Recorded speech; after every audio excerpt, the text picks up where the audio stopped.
a 1991 movie. Hey, Julia, how you up to the college commitment? You're in the right place.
3, 2.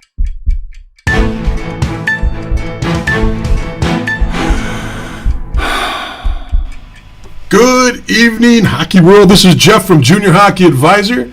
Jeff Colson. I think the name is on the screen. It should be.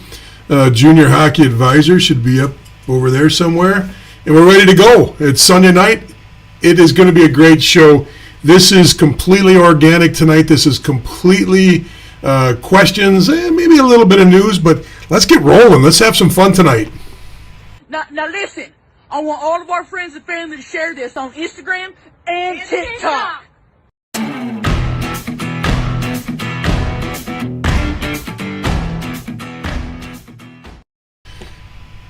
All right, let's get rolling. I got a lot of things to talk about. I took as many questions and wrote them down tonight as I possibly could. Want to say hi to some people. We'll get to that in a little bit.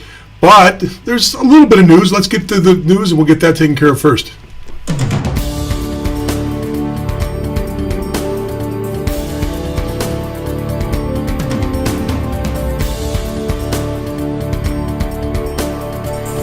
Wow, big time graphics here. Let's get that off the screen. We don't want to start off with that. What we want to start with first is, hey, the NA3HL is finally going to have their finals tomorrow night.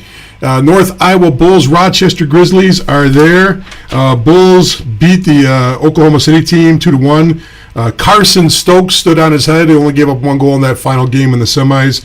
And Rochester Grizzlies, that's the Minnesota Rochester, not the Rochester that's down the street from me right here in New York. 7-1 over Sheridan. Joey Malugani with a hat trick in the final or in the semifinals there. So tomorrow night, if you're not doing anything, turn on your hockey TV and watch the championships of the NA3HL. Should be some fun.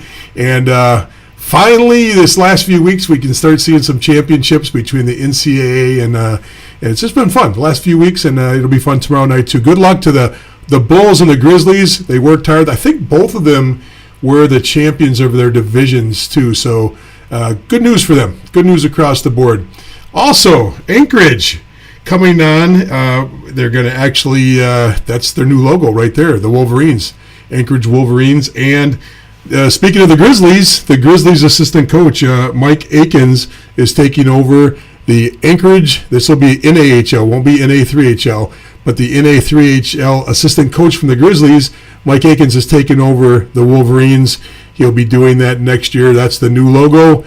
A new team up in Alaska. It's good to hear. Good to see that they're keeping things rolling there. So awesome there. Congratulations to the Wolverines. Congratulations to Mike Akins. More news in the North American Hockey League because we've also got new ownership for the Chippewa Steel. The Chippewa Steel are now owned by Kasich Hockey LLC. Kelly Kasich, that's Kasich and her husband. Interesting bio. You read about her husband. Her husband's a top. He works for Apple. I think there's some Apple money behind this. I would imagine he's been there 21 years. So if you're at Apple for 21 years, I think there's some Apple money behind this ownership group. Just a speculation on my part. But Kelly Kasich is going to be the owner. That's the wife. But the husband's got an interesting past. You might want to look him up a little bit. Top Gun. Naval aviator. Went through Top Gun school. So pretty good there. But we got a new coach coming in for the team there, new coach and general manager for the Chippewa Steel, and that will be, I believe his name is Mike Janda, and he's coming out of California. I think the ownership group and the coach are coming out of the San Jose area. I believe he's been a U16 Tier 1 coach, but he's coming back to the league. He has had a North American Hockey League past as far as coaching. So congratulations to the new ownership group with the Steel. Good luck to you on that. So a lot of North American Hockey League news, but that's it for the news, folks.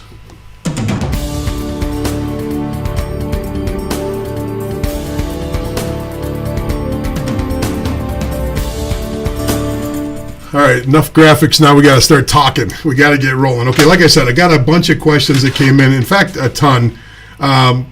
And I kind of solicited questions because I didn't really know where to go today with the broadcast. And early on in the day, I just kind of tossed it out on our discussion group. So first of all, I'm Jeff Colson. Junior Hockey Advisor is what we do here. Been doing this for 35 years. I've been a GM. I've been a coach. I'm a master certified coach, level 5 through USA Hockey. Been doing speaking engagements since the 90s with USA Hockey, advanced master's level things. I've coached at every level, NCAA coach. I've coached juniors, general manager, 35 years in this. So I'm trying to take that experience, and I've also been a parent along the way too. I started before my kids, for years before my kids were involved, and I'm still going even though my kids are winding down out of this, or they've gone in their own direction. But a little success with the kids and the family too, and so don't talk a lot about that, but from time to time you'll hear me mention the kids. But that's what I do. I have an MBA in finance and management, and I have I have a lot of my doctoral work done in education. So I try to throw that into the mix. I try to think of this as a pragmatic process, and to try to work you through the idea that not only this is about marketing yourself and marketing and taking ownership of who you are as a player, parent player. I'm speaking in a generic term of the family unit, but also, how you have to go about that, but also, what you have to do, what are the steps, where are you going in direction, just trying to clarify things. That's what we do here. And hopefully, as you go through all this process, you'll find that helps. And what we do here helps. I hope it does. I enjoy the heck out of this, but there's going to be some housekeeping things I got to mention going forward. Then I'm going to say hi to some people, then we'll get right into all the stuff we got to cover. Housekeeping. The Junior Hockey Discussion Group is discussion now, but all the news items will only come up on the page, our Junior Hockey Advisor page on Facebook. So the page will be all of our news items, and discussion group will be discussion topics. So there could be a correlation. You should see something on the news side and want to talk about it. You're more than welcome to start a topic over there. But we're no longer going to post our news items on the discussion side. We're going to keep the news on the news side, and we're going to keep the discussion on the discussion side. So hopefully that'll clean things up a little bit and help. So if you're on the discussion group, and this is where you get your content, just make sure you like and follow the page, the Junior Hockey Advisor page. They're two separate things, the discussion group and the page. And we'd love to see you pick up the information there and keep rolling. So a little housekeeping there. I have not forgotten about our contest. We do have a contest going. Only the people that are watching this know about it right now. If you invite people to join our discussion group, you invite just one person, your name gets put in the hat. We have 2 winners coming.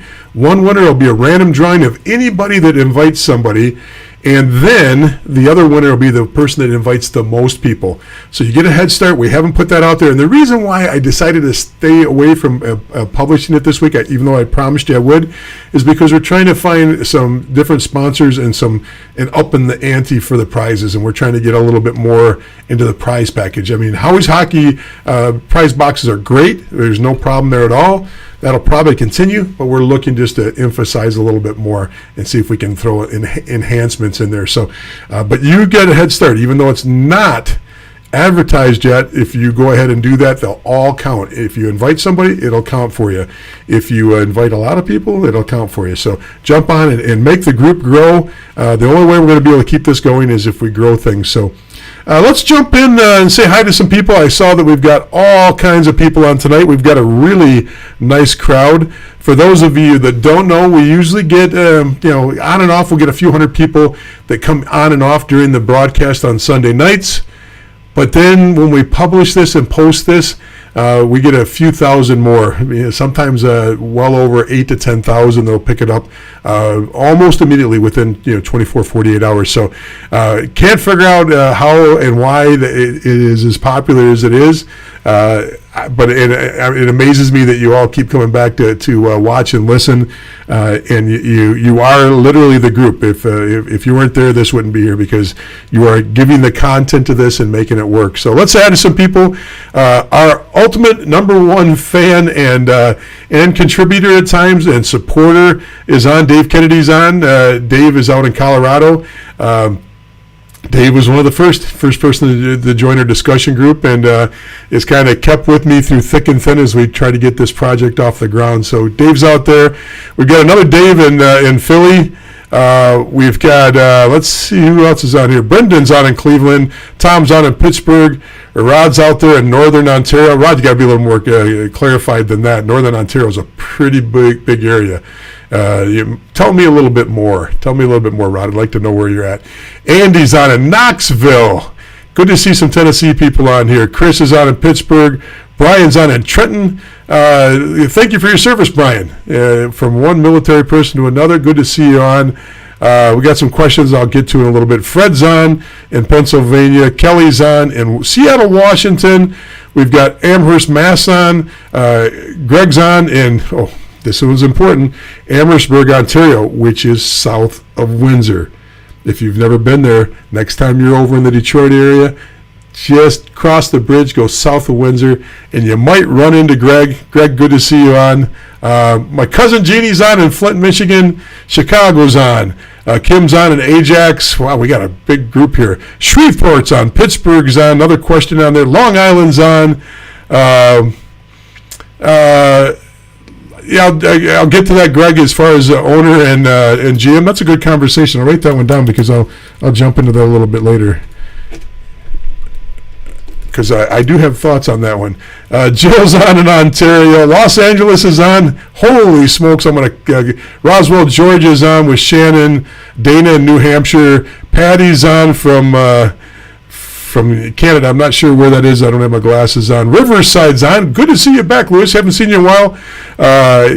Cameron's on from Colorado. Tim's on in Kansas City. Upstate New York is on, and Sean is on in Lowell. And I didn't even get through the whole list.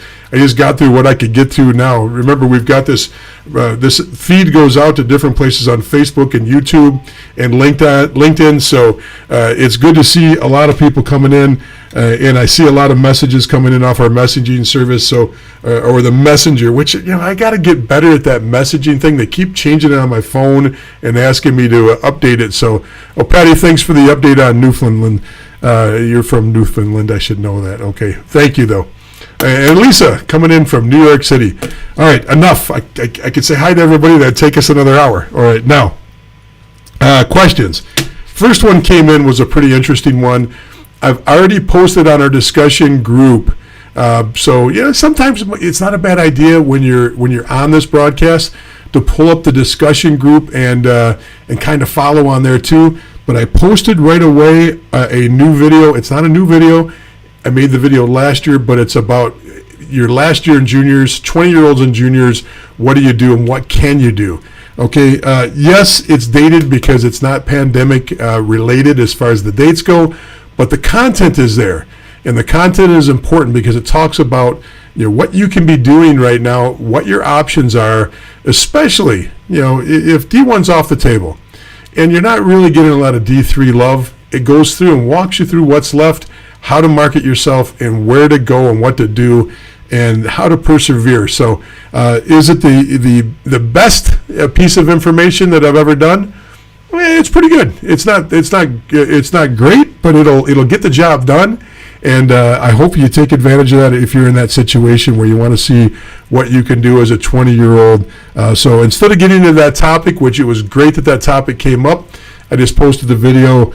Jump on there and grab that video. It will take you over to YouTube. Speaking of YouTube, there is content that goes up on YouTube, just like it goes up on our webpage too, juniorhockeyadvisor.com.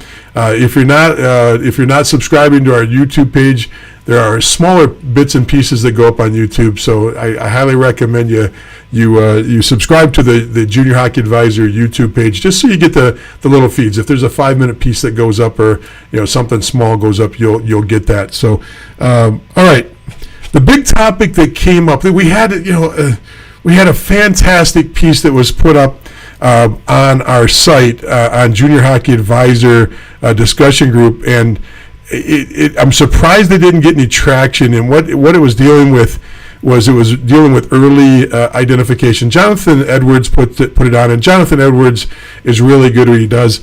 Here's the issue, though. Jonathan's extremely good, but we've got 4 or 5 mental, motivational, mindset experts that are contributors. And so I'm really wary on putting them out because I don't want to lean one way or another, because we've got some of the best in the nation, and I put Jonathan in that category of doing what they do. But his article was spot on, so I had to put it on because it was just a good article. It's about early identification, the pros and cons of early talent identification. If you followed me at all, you know where I stand on this. I stand on you can identify talent early. It's proven. All you have to do is look at the NHL rosters. You look at the National Development Team rosters. You look at what's going on in Plymouth, Michigan with our National Development Program, and you see where those players played. And many of those, I mean, my son played, in all these events, and there's just a ton of these kids that are already 99s, 98s, 2000s. Joel Thurby is a perfect example. He's playing for Philly right now. Identified at 10 years old is going somewhere. Yes, I do believe you can identify some of this talent. Does it mean that it's over at 12? No, it doesn't mean it's over at 12. It just means that, the other side of me. You can identify talent early, but I don't believe in late bloomers. Okay, I just don't believe in it. I believe there's late growers and late workers. But it's harder to be a late worker than it is to be an early worker. So when people say you got plenty of time and that this is a marathon, I'm going to call bullshit to that, because I just don't believe that this is a marathon. First of all, raising kids is not a marathon. In a blink of an eye, it's over. They're grown, So I look at this a little differently than most. I look at it that if you could take advantage of something, and you'll hear me say, as a former owner of a very, very large national company for hockey development, we had 60, 70 developers working for us. When I say developers, talent developers. These are private lessons. People going out and working one-on-one. We had offices in Detroit. We had offices, a couple offices here in Rochester. We had one in Toronto for a while. You can develop talent. You can develop things. And I bring this up because, I want people to know you can work on things to get better at any age.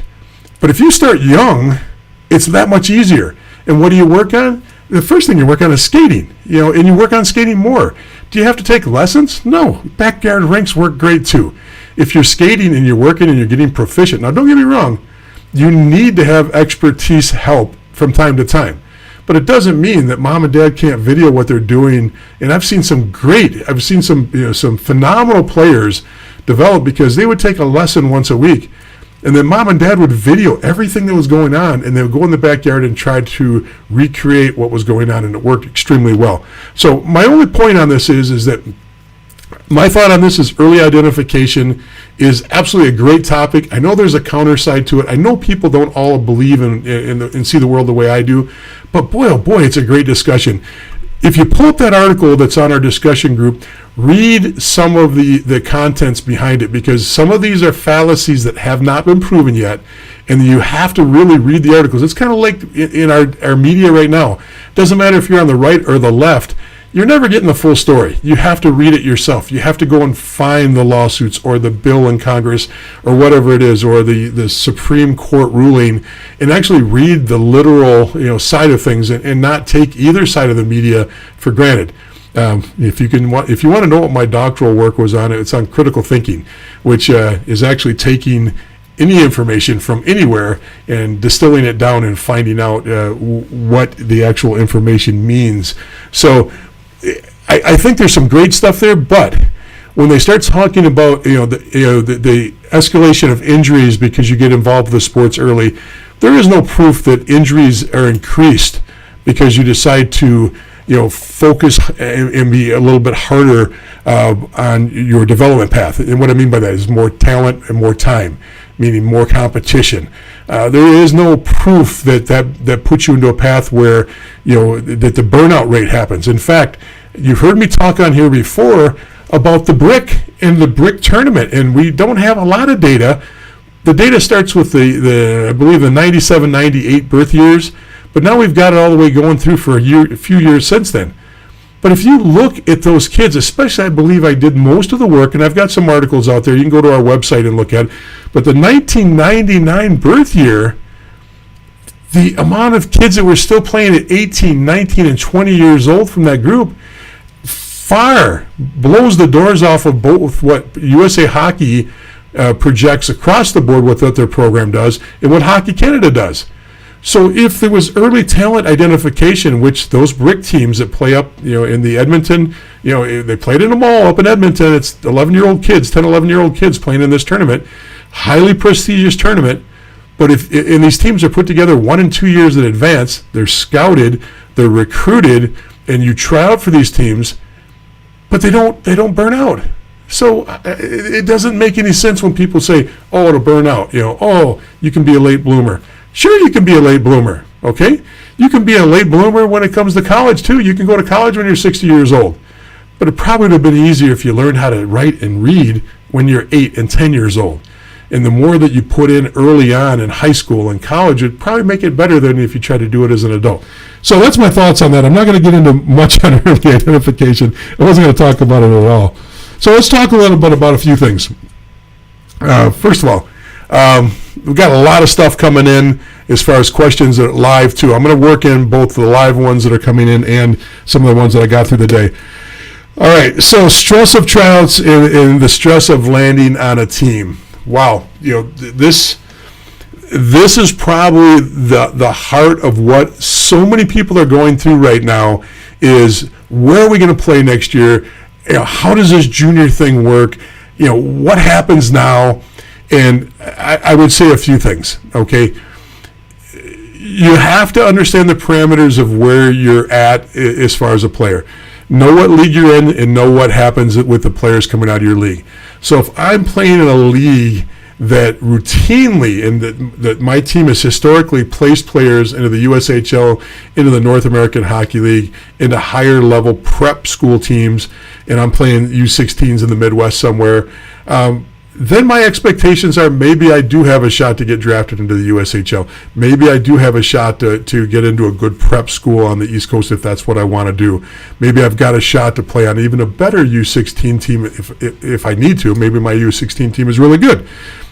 But if I'm not playing in a league that puts out production, and I'm not tearing it up, if I'm not the, hands down the top player in the league or top player on my team, the odds are that the USHL is not where I'm headed. And then I have to really accept the fact that I've got to be within the parameters of what my talent level is and where I'm coming from. Now, does it mean that I've got to run out and hire an advisor right away and try to open up doors? Probably not. Probably not. Let's be a little bit more exact on this. Let's say I'm playing in a PHL, which can be a decent league, but it's not the Tier 1 Elite. It's not the HPHL. It's not the Beast. There's leagues that are better as far as production to the next level. Doesn't mean there's not players that are going to move to the next level. I'm not trying to say that at all. But if I'm an average player in that league, and I'm looking to see, and let's say I'm 16 years old, and I'm trying to figure out where I'm going, okay, I would probably say take the USHL off the table. And as a 16-year-old, everybody should be taking the North American Hockey League off the table, period. Just take it off the table. The North American Hockey League does not play 16-year-olds. You can go on to Elite Prospects right now. You can go into their search function, and I hope you can do it because I have the premium service. But if it's not the premium service, well, I'll tell you what you can do and I'm not sure if it's premium or regular. But you go in there, you can search function and pull up birth years, and you can see exactly what is inside of and I've done it on the show before. We're not doing it tonight because I don't want to screen share right now. My little screen share button's not ready to go right now, so I'm not going to do that. However, if you go and look at Elite Prospects, you're going to see virtually no 16 and 17-year-olds. A very few 18-year-olds, a lot of 19-year-olds, and a lot of 20-year-olds. It's an older league. So set the USHL, set the North American Hockey League aside. So what does that leave you? You're 16 years old, you want to play.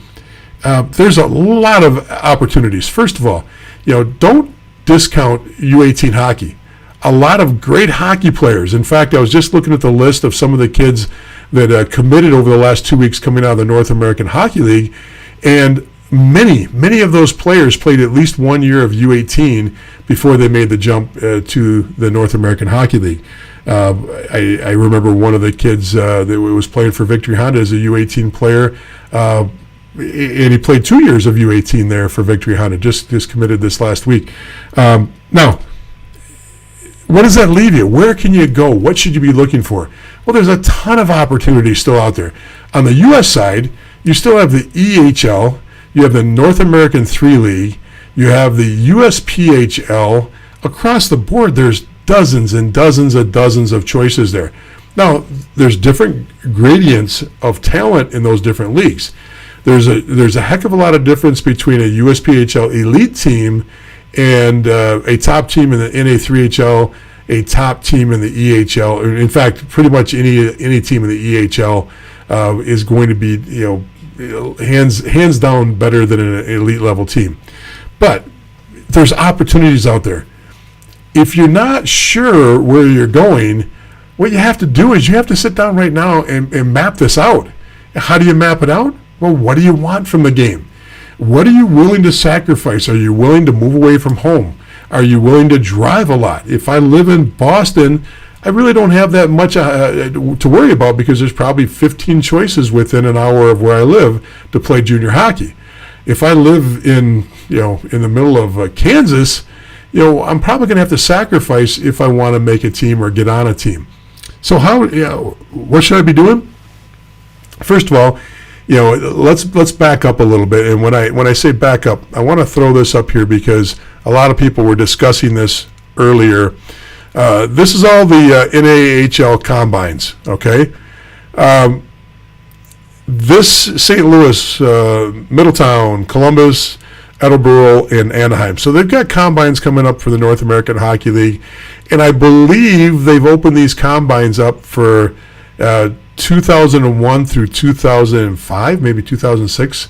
Correct me, put something on there if I'm wrong on what the ages are in there. But I know they're open through 2005.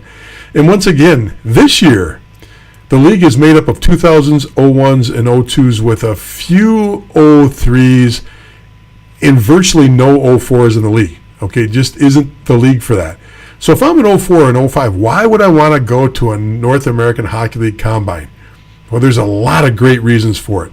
Okay, they advertise. This is not me. This is their advertisement. It's education, exposure, and experience. And this is one of the few times where I'll go corporate and I'll completely agree with the establishment. And what I mean by that is they're absolutely right. Every reason you want to go to these combines is because you want to learn how the educational process works. Dave, thank you. 05s and 06s are what is the age group, the older group, or excuse me, the younger group, and the all the way up through 01s. So why do you go? You go because you do learn about education. They've got breakout groups. They talk about the NCAA. They talk about the clearinghouse. They talk about the different levels that the North American Hockey League can get you to. They talk about how the exposure process works. And you will get exposed there because not only will the programs be represented, the league actually has their own scouting unit, and they have their director of scouting that works just for the league. And he has his staff too that are watching games and taking video and collecting your data. That's just as important as being seen on the spot, especially if you're in 05 and 06, because your data is going to get collected. The North American Hockey League will distribute that data probably through RinkNet, which is the backdoor system that most junior programs at that level use, to all the other programs that are there. Okay, so why you should go is you're going to learn about education. You are going to get exposure in different ways than what you expect. Yes, if you look great on the ice, that's fine. But the fact that you went, you're going to be in a database now. And you're going to get exposed to more people because you're going to get invited to other things. You're going to get on the radar and on a list for a lot of different teams, especially regionally to wherever you're at. That's important. That's extremely important. The last part is the experience. The experience of skating with older skaters, the experience of getting looked at in a different way, the experience of going through a combine process where you're being tested and your skills are looked at, from your speed to your strength to your game knowledge, all of this, and just your composure in general. All these things are collected and they're all looked at, okay? Does it mean that, if you bench press 35 pounds when other kids are bench pressing 150 or 200 pounds at the age of 15, that you're done, that you can't move on? No. Even though they'll go through some of these combine exercises, it's more for you to get the experience to know that strength and conditioning is extremely important when you get to the North American Hockey League level or above. Okay, so there's a lot of time there. So why do you want to go is because this experience is good for you. The experience and the exposure is good for you. You will not make a team as a 2005 as a 2006. No North American Hockey League team is going to sign you, but they might invite you to the main camp because you're a good player. They might get you on the ice with their main camp. And if you get that main camp exposure, you're one step further down the road because now you've got the confidence of seeing what it's like to be on the ice with true North American Hockey League players and see what it's like, because it's big and it's strong and it's fast. And for parents, virtually, I'm not going to say you can't get hurt there, but if you're worried about fighting in main camps, will it happen? Absolutely, it'll happen. There'll be fights, but there's an unwritten rule. A 15 or 16-year-old kid, a 20-year-old is not going to pick a fight with a 15 or 16-year-old. Now, if a 15 or 16-year-old spears or slashes a 20-year-old, they might know it. They might figure out real quick that that's not a good idea, but they're not going to drop gloves with a 15 or 16-year-old. So that part of the safety issue. Now, you're going to see a fight in a main camp, okay? You might even see a fight in a combine. But it's usually willing combatants that are already 19 or 20 years old, and usually it's the half-shield crowd. And what I mean by the half-shield crowd is once you're 18, you can put a shield on, and it's usually kids that have already had experience at that level. So don't worry about that. And the stress of landing on a team, watch that video that I just talked about, that I just posted, because it also talks about the marketing side across the board. Any parent should be sitting down right now with their player and saying, what do you want out of this? And if you don't know that answer, that's an extremely important question to be asking a 15 or 16-year-old. Is their goal still to play college hockey? Is it realistic? Now, my contention is if you want to play college hockey, there's a place to play somewhere, okay? There's absolutely a place to play. But once again, we have to go back to the amount of work and the amount of talent that was put in. You can be extremely talented, but have never worked hard at the game. You're not ready to play juniors at a high level, okay? You could be an extremely hard worker with no talent. You're not ready to play juniors at a higher level, okay? But there's junior programs out there that you can play for, and there is a home in college hockey. Remember, there's Division I college hockey. There's Division III. In Division III, there's a large, the standard deviation, okay?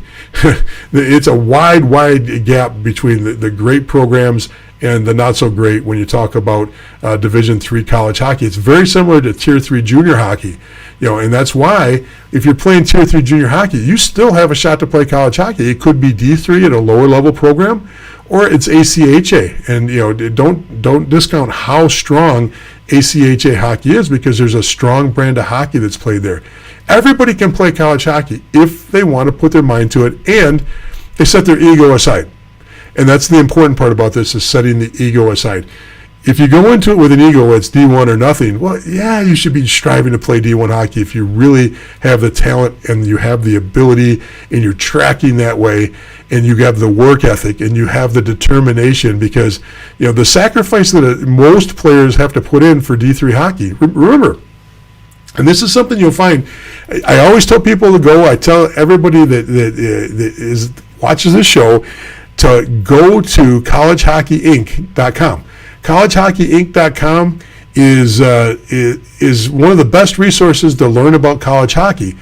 But when you go there and you look at the information they give you and you see what they're talking about with college hockey, you'll realize the amount of sacrifice that players make to play D1 hockey across the board.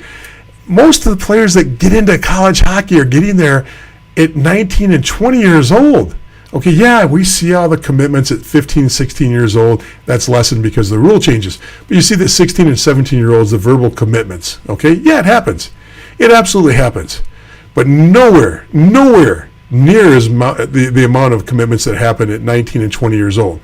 So the amount of sacrifice, if you want to be a D1 player, is being a 17-year-old playing U18 or playing juniors, being an 18-year-old playing juniors, being a 19-year-old playing juniors, and being a 20-year-old playing juniors without knowing where you're going to play college, but determined that you're going to get a scholarship or at least the opportunity to play D1 hockey. And if not, playing extremely high-level D3 hockey. Now, why do I say that? I say that because that's the way it is.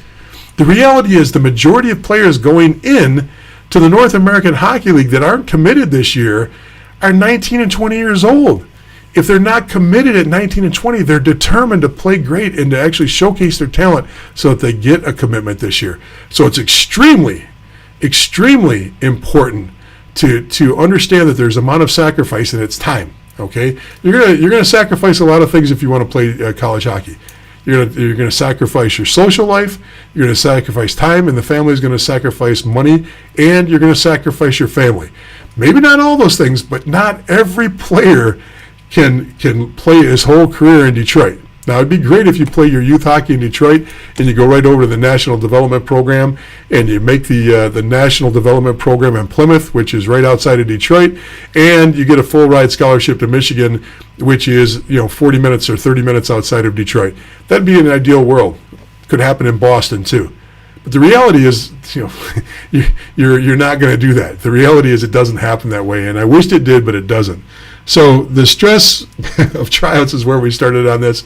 Hey, take your time, lay out the plan, look at all options across the board with all your junior leagues, and decide where you want to go. Use the videos that I placed up there for you. Maybe that'll help a little bit. Okay, before I get on to my list, let's see some of the other questions that are coming in. Let's see if I can jump on some of your stuff and some of your comments. So early on, the question came in. Oh boy, these goalie questions. I'm not always good at the goalie questions.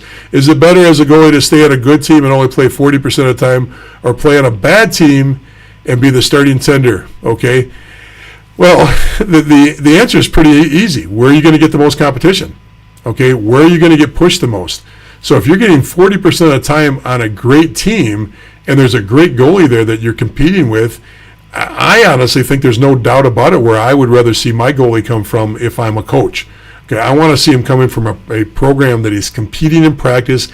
He's seeing another kid that's playing great hockey, and he's competing with that player. I don't want to be on a team where I get 100% of the time. I don't get pushed there. I don't want to be on a team that's not competitive. I don't get pushed there. I'd much rather be on a team that's super competitive and get 40% of the time. But once again, that's the way I see the world, and I think you're going to see most coaches would agree with that are looking to play, pull players up from levels. They want to see a kid has to compete in every practice, not just gets shellacked with 60 shots a game because he's playing on a poor team and he's the starter. So hopefully that helps a little bit. I appreciate the question. It's a good question. Let's see what else. We got a lot of questions coming in. Okay, when is the time teams start getting back to family advisors? I guess I'm asking, when do teams start really looking for players and getting info from advisors? Well, that probably could be the question of the night. That's a phenomenal question. When do well, first of all, each advisor works differently because there is no standardized list of requirements to be an advisor. There's no standardized way to gauge an advisor, and there is no standardized practice that an advisor has to follow, okay? There is no governing body for an advisor. Yes, the NCAA has some very loose rules on agents and advisors, but they're very loose. They don't tell them what they have to do or what they don't have to do. So you have to understand that every advisor works completely differently. If you're a lawyer or a dentist, there are a set of rules and standards, and there's a governing body that watches over you. You have to join the bar. You have to join associations. You have to be certified. You have to have credentials. You have to post them on the wall. Advisors don't have that. Most advisors go on hyping themselves, and they go off of their playing experience. 90% of the advisors out there, and this is not a slam on advisors. I need advisors to do what I do, okay? But I have to explain to you that advisors, the majority of them don't have coaching experience or have very limited coaching experience. They go off of their playing experience. So an advisor that only played, in one junior league and only saw the world through those eyes, and only played, 1 or 2 years of college, or played ACHA, or didn't play college hockey, or went from, the OHL and played 1 year of AHL hockey, sees the world completely different than, somebody else that's been exposed and has done things differently. Now, so the question comes to, when do people start listening to advisors? Well, there's the other dirty secret about this. Some coaches out there, I know a lot of Tier 1 elite coaches, I know a lot of junior coaches that really disdain most advisors. Okay, yes, I said that. Okay, they don't like working with advisors. They may take advisors' calls, they may not. So a lot of really good advisors are people that have built relationships with coaches and can prove that they have relationships with coaches. I started polling a bunch of GMs, USHL, North American Hockey League GMs this last week, and saying, tell me 3 or 4 of the guys that you just fully, trust that when a D1 school wants a, talk, that the D1 school will answer that phone call on the first ring from that advisor. Now, there are super advisors that are, quasi agents for those, super elite, heading to the NHL type players. Let's set that aside. Let's talk about the rest of us, okay? The ones that aren't NHL bound and are not represented by a major firm that's also going to pick up their agency contract when they're done. Now, the funny answer I got across the board was, that's a harder question than it seems like, Jeff, because I don't really know if there's many that exist. Yeah, there's guys that talk to their guys. They've got 3 or 4 D1 guys that they talk to. But there's very few, very few. There's only a handful that actually have the ear of everybody. Now, when I say that, there's other guys that will take every single call from every advisor across the board and will just entertain any call. That's great. So when do they start? That is right now. Really, this is probably January, February is when the USHL, because of their draft, and the North American Hockey League, because of their tender process and their draft, start getting serious about this, and because they have their combines and they have their pre-draft skates. They're all in motion, January, February. In a normal year, pandemic year, I throw this out the window, but they get rolling. Now, a good junior program will tell you right off the bat, hey, look, we never stop. It's 24/7. We're taking calls from advisors year round, and we're working to we're reaching out to coaches. Now, remember, you can only rely so much on your advisor. Yes, I said that. And there's advisors that are going to, try to tear me apart, and they'll be texting me and DMing me saying, "What are you talking about? You're ripping advisors." Advisors are advisors. You still run your own marketing plan. Okay, let me make that very clear. I made a mistake with one of my kids because I let the advisor take the lead a couple times, and it cost one of my kids when I had an advisor for one of my players and this is a couple years ago. And it cost me because that advisor got in the way of the relationship between my player and the head coach and the GM. So you have to be very cognizant that the advisor should be giving you advice, maybe even opening doors, getting you into showcases, getting you into main camps, getting you opportunities, maybe even getting you a tender opportunity. But they're just like a parent at some point. They have to back off, and they have to allow the player to do what the player does. Because if the advisor keeps pushing after a player is signed on it, is he going to make your team? Is he going to make the main camp? Hey, he should be playing on the power play. Those advisors are going to get you in trouble. Those advisors are going to actually shut the door instead of opening the door for you, and potentially get your player traded, and that's not a good situation at all either. So just be cognizant that your advisor relationship, if you go with an advisor, it's limited. Yes, there's phone calls they can make. Yes, there's doors that they could potentially open. And yes, this is the time of year where people are listening to them. However, you still need to be making texts and emails. You still have to be putting video up on YouTube, your short little video. You still have to be using every other contact you have to build your marketing team around your player. And I seriously mean that. You need a marketing team. You need to be building, that group of people that are like-minded about your player. He could be a third-line player on an average team, but you still have a coach. You still have a team manager. You still have somebody you worked with in power skating. There's still somebody you played for last year. There's a friend of the family that was an ex-college player. It doesn't matter who that group is, but you triangulate everybody and get a message out there about your player, and you do the work yourself, regardless if you're using an advisor or not. Okay, you don't need an advisor. But if you're using an advisor, don't expect the job to be completely done across the board. I'm done ranting now. Let's move on to the next one. Thank you for the question, though. That's a great one. Will they get back to family advisors? Some coaches and GMs will never get back to a family advisor. If there's a good relationship there, they're getting back to them, fairly quickly. Usually they don't sit on the conversation. Okay, Greg, I'll answer this right now. I'll give you a little bit about this. Jeff, how was your experience as an owner and as a GM? Honestly, it's fantastic. I've really enjoyed it. I had an opportunity to be involved with 3 different leagues. The highest level league, we purchased the Syracuse franchise, so I was part of the management staff when it was still in Syracuse. And then when it moved to Rochester, this was the franchise was a North American Hockey League franchise. Then it moved out into a Canadian league. Then it came back in as part of the EJHL. And so I've had the opportunity to work at multiple levels. The best experience, though, was the EJHL before it became the NCDC. A phenomenal experience. Really enjoyed it because that was before the North American Hockey League was on the East Coast. The EJHL was servicing the East Coast like the North American Hockey League does now.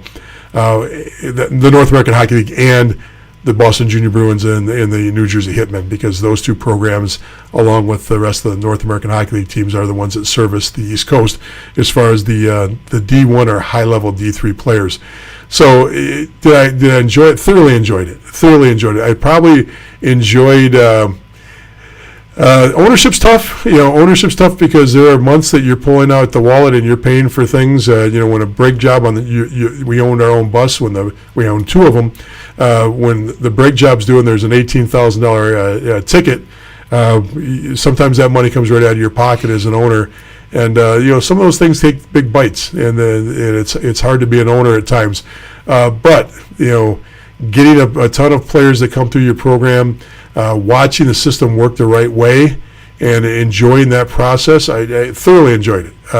I'm still a coach at heart. I still love coaching, probably as my bench coaching.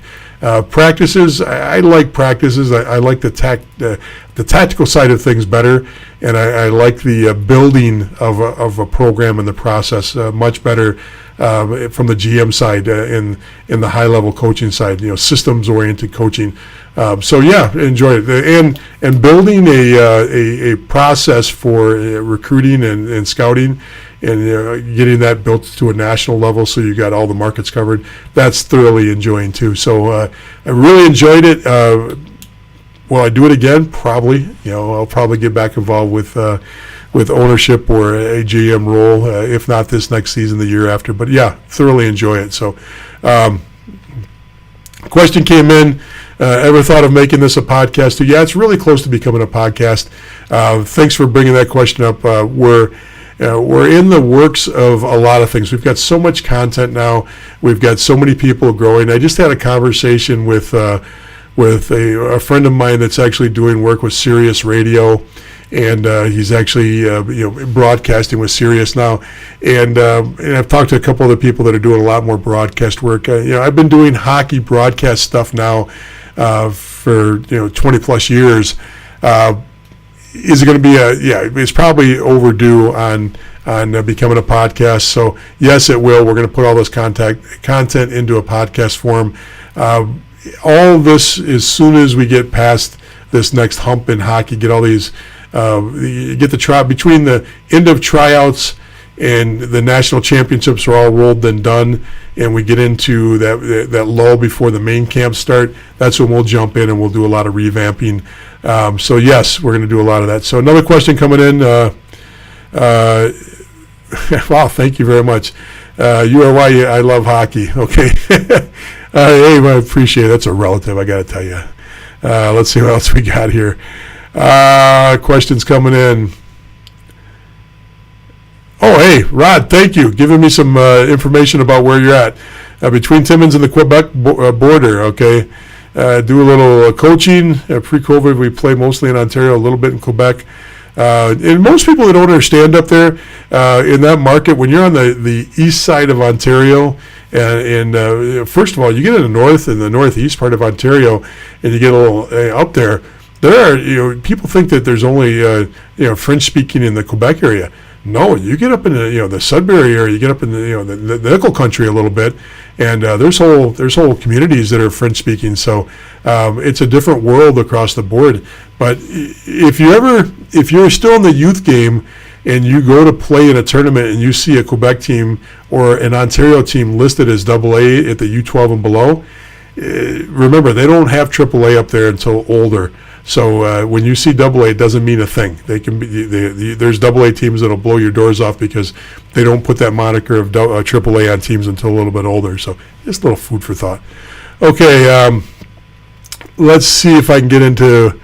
That's Patty. I'm gonna hold off on that. I'll respond to your question a little bit off when you start getting into names and some specifics. I'll shoot you a text offline on that one. Let's see what else we've got here. Chris, fully agree with you. Thanks for throwing that up there. You should consider these combines. Yes, absolutely agree with you on that. My 06 is heading to the Columbus Combine at the end of the month. Great to hear, Fred. Good luck on that. I'm glad to hear that's going to happen. Let's see what we got here. Shout out to college hockey. Attended a Zoom session this week, and the presentation was excellent in terms of statistics. Okay, that might be a little bit of a promo, so I'm going to move on. Okay, so got another couple questions going on here. We sent our son to a French-only school. That's good. Does he get to learn how to cook too? Because I love some French cuisine. So that's cool, Rod. It really is, because you get that opportunity to have bilingual students up in the area when you're in that part of the woods. Okay, so let's stress the trials then. So this is another question that came in today. And we're running a little bit late, but I'm going to jump into this one, and it might take me a second to set this up. Got a long question that came up today about how long is too long to be out because of the pandemic, especially for goalies. Okay, so especially if you're in that Ontario market where they've shut everything down and virtually there's no hockey, unless you're a Maple Leaf or unless you're playing in the OHL. There's really been some constrictions or constraints put on things, and it's been very, very difficult for players. They can still practice, they can still work with training, but they've really not had that much opportunity to expose themselves. The answer to me is pretty simple for this market and for what we're going through. I honestly think that right now, if you're in that situation where you feel like you've just been dealt a terrible hand because of the pandemic, is even more essential that you get on the horse for these spring and summer showcases. Now, in showcases, 14 years of age and up, maybe 15 years old and up, tournaments are no longer where that's for U12 and U14. You get to U15 and above. You want to be playing in these showcases that are exposure showcases, and you've heard me mention them, and there's plenty of them out there. I always say, if you want to know how the showcase game works, just go to the pre-draft showcase, go to the Chowder Cup, go into the archives, and look at all the list of teams that are there. Because those teams that are there are probably doing 6, 7, 8 different showcases over the course of the spring and summer. So I don't have to tell you what showcases are there, Because if you go to the pre-draft and you pull up the archives, you're going to see all the great programs. And when I say great programs, some of these programs are listed. They're going to have, 8, 10, 12, 14, 16 D1 kids on one team. The next team are going to be their younger group that's going to be there next year. And the team below that is, and they're just stepping up. So, yes, reach out to these programs. Reach out and see where these programs, they all have websites or they have social media and they have Facebook pages. But start there. Look at those providers and what teams have been there year after year after year. Look at the ones that are, have multiple teams, and then do some homework on them. Google them. Find their webpage. Find their social media. Find out where they're playing. Find out what their schedule is, and get involved. Because if you've been in a situation where you've had no exposure because you've had to take the year off, May, June, hopefully even April, when these shots are all in place, and at the end of April, I should say, when the shots are all in place and we start seeing things open up, it's time to jump in. But there's other things you can do too. It's video. It's reaching out to teams. It's reaching out to coaches and just doing your work and being relentless. If there's a word right now because of this pandemic as a hockey player, hey, look, everybody's getting dealt a bad hand. Everybody's getting dealt a bad hand. If you were a senior and you were ready to graduate in college, your senior year could have literally been ruined because your program had to shut down. If you're an Ivy League player, a D3 player, ACHA player, there's a lot of leagues that you got in 6 games for the year or you got in no games for the year. Very few teams got in more than 10 or 15 games across the board. Now, some of the major D1 programs had fairly good years as far as the amount of games they played, but sans that level, every other college program, college level really struggled with this. So those players, some of them have to make a choice now. They lost their senior year of hockey. Do they come back? Well, they can. The NCAA is going to let them come back. Or they leave with that feeling like that unfulfilled feeling of I graduated without playing my senior year. Either way, it's not a good situation. And then it trickles all the way down. The players that right now are 2000s are getting pushed back because of this huge, and when I say huge, I just looked at the portal the other day. There's 240 players in the portal for transfers at the Division I level. There are 240 players looking for homes because of this ability to get this extra year. That means all the 2000s out there, if they don't have that commitment in hand, even if they do have a commitment to a program, they might be sitting in the stands a year because of the fact that all the players that were already there can stay another year. And it trickles back down. The 01s are going to be affected. The 02s are going to be affected. I don't know how far back it's going to affect college hockey, but we're all feeling this. And when I say we all, there's very few people that aren't being damaged by this pandemic and how this is playing out. So it is time to be relentless. You have to reach out with emails. You have to pick up the phone. You have to be the advocate, regardless if you got an advisor or not. You have to advocate, and you have to push a little harder than normal. And from what I'm hearing, most coaches are very cognizant that people have to push a little harder, and they're being a little bit more accepting and tolerant of parents pushing a little harder because they know what the situation is. Doesn't matter if you're looking for a U18 team. It doesn't matter if you're looking for a lower level junior team. You got to get on the horse and you got to do the work. So hopefully that helps a little bit there. All right, let's see what else I can answer here. I know I'm over the board, but I'm trying to get all these questions answered here. So Reg jumps on and says, have received invites to at least 5 team tryouts and have received invites to play for 3 teams that will play showcases this summer, and they are all on the East Coast. How do we get the teams to consider my goalie for a spot when we can't be at all places? Well, first of all, Reg, you're in a good situation. If you've got teams asking you to try out, and if you've got teams that want you to play, the only thing you can do, especially when it comes to the showcase teams, is reach out to the showcase, owner or manager of that team and ask them which showcases they're playing in, and lay out your dilemma with them. Because a good showcase team, that guy's connected. In other words, it doesn't matter, there's some up in the Western Canada's got a few good providers. There's a lot of great providers in the Boston area, the New York area. And what I mean by providers, these are guys that are running these showcase teams. So if I read your statement right, Reg, you're getting invited to these, but you can't be at all of them, and you can't play for all the teams. So talk to the guys and explain your situation. Hey, I want to play in 3.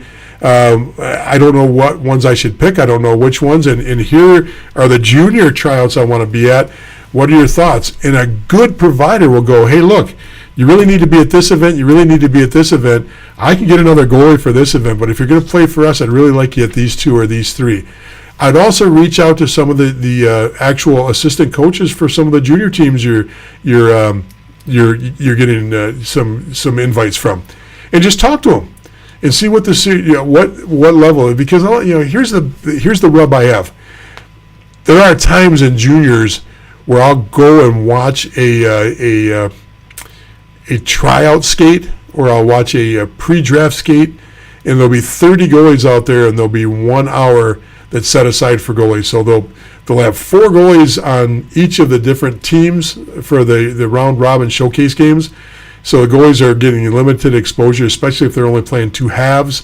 They're splitting a half, so you're getting a fourth of the game. And then they'll set an hour aside where they have a goalie coach go out in with a bunch of shooters and rip shots at you. I don't really think that's very productive, especially when there's a good chance that junior team already knows the 1 or 2 goalies that they really have, they're earmarked already. So having a conversation with, hey, do you have your goalies lined up for next year? What are you really looking for out of your goalies? What ages are you looking for? Are we in the running? Don't be afraid to ask that of the assistant coach or the GM, whoever you're talking to. Say, are we in the running? Do we really have a shot at this, or is this more of an experience thing for us? Especially if you have a younger player, Reg. That's the way I would look at that. What do you think, folks? Did I give you any information that helped tonight? I know we've been talking a lot. We've been on for an hour now. I hope we helped. Give me some comments as we wrap up, and let me know if we hit some of the things that you were looking for. I felt like we got some things done. Relentless. That's the word of the night. Relentless. This pandemic, if nothing else, should teach us all to be more relentless in working towards getting towards our goal in hockey. Relentless. I like it. Maybe we get some T-shirts made. Junior Hockey Advisor with just a big word relentless on it. No, I don't have a budget for that. That ain't happening. So what do you think, folks? I'm going to start wrapping it up. It's been a great night. I know that the messengers were coming in across the board. So I'll get the messengers on the side. I'll try to answer as many as I can today and tomorrow on messengers. A lot of good things are coming as we restructure here. Yes, we will get into, remember, news is going just on the Facebook page now. Discussion stays on discussion. Please like and follow the page so you get the news when news comes out. Make sure that, if you're not subscribed to the YouTube channel, subscribe there. There's bits and pieces that come out there too that you want to, the little good tidbits that come out there too on the shorter videos that don't make it onto the page. So with that said, have a great night, everybody. I'll see you. Hey, won't be here next week. We're going to take the week off. We're heading back to Michigan for a family funeral. So we will not be on next week. I'll see you in 2 weeks, but I'll be putting content up all week long. Maybe even put some content up. I won't do it from the actual funeral home, but I'll put some content up when we're in Michigan too. Most likely, knowing me, I'll find a way to sneak into at least one rink when we're back in Michigan, seeing some family. So have a great night, everybody. Thanks for tuning in, and we'll see you next time.